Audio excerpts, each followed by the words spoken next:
रूस के यूक्रेन के सदर व्लादिमीर ज़ेलेंस्की के आबाई शहर पर अब तक का बड़ा हमला किया, जिसमें एक बैलिस्टिक मिसाइल और 28 ड्रोन्स इस्तेमाल किए गए। हमले में 3 अफराद हलाक हो गए। अमरीकी मीडिया के मुताबिक यूक्रेन के वस्त में वाक़े सदर ज़ेलेंस्की के आबाई शहर क्रायोफ रेच समेत मुल्क के 4 अहम हिस्सों में रूसी बमबारी का सिलसिला जारी है।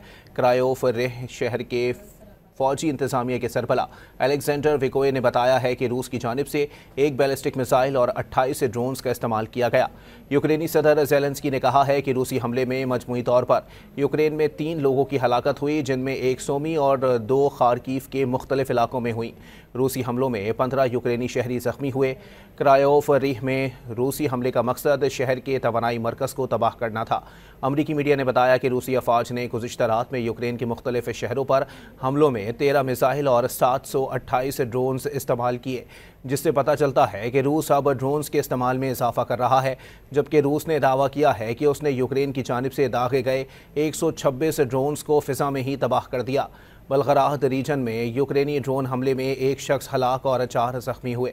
जबकि रूस के सरकारी नुमाइंदे व्लादिमीर मेडिंस्की ने दावा किया है कि रूस ने यूक्रेन को 1000 से ज़ायद फौजियों की लाशें वापस की हैं, लेकिन बदले में यूक्रेन की जानिब से सिर्फ 19 रूसी फौजियों की लाशें दी गई हैं।